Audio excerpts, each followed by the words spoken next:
Une rançon, l'Allemagne, un fiasco. Aujourd'hui, on va parler de Richard Hodeker.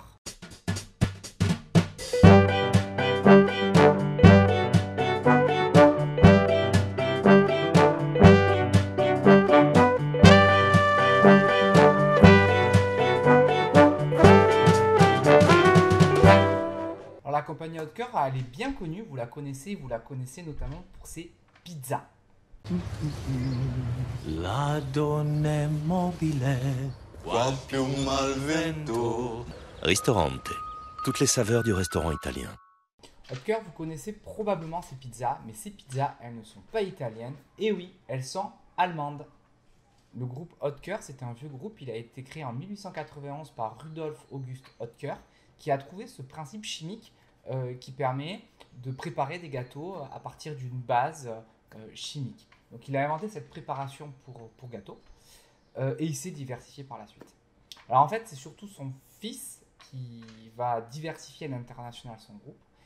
Et aujourd'hui, je vais vous raconter l'histoire de son petit-fils, Richard Hodeker, à qui il est arrivé quelque chose d'incroyable.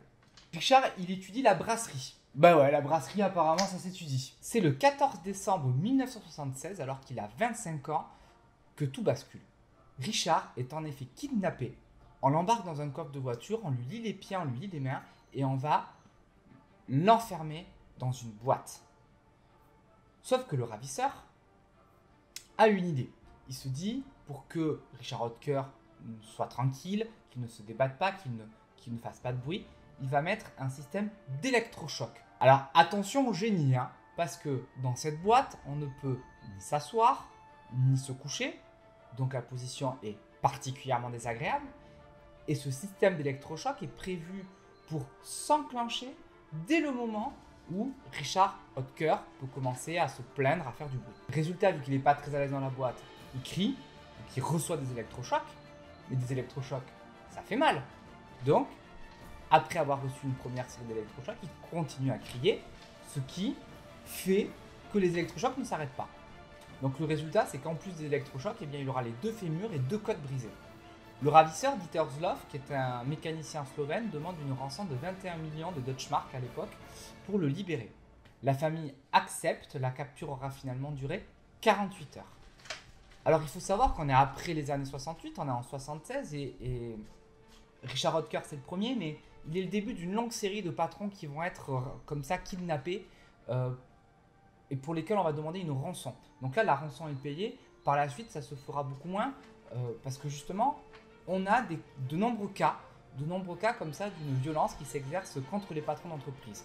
En 1960, donc le premier c'est le fils Peugeot qui avait été kidnappé. En 1978, c'est le baron Ampin qui lui aussi est victime de ravisseurs. Bref, tout ça s'intègre dans ce contexte de guerre froide et de résurgence avec le communisme d'un discours vraiment anti-patronal. Dieter Zloff, ce mécanicien slovène, sera arrêté, il est jugé et condamné le 9 juin 1980. Mais c'est une vieille histoire et elle ne se finit pas là. Dieter Zloff est libéré en 1997. Et donc, qu'est-ce qu'il décide de faire? Il décide tout simplement de récupérer son argent qu'il avait enterré dans une forêt.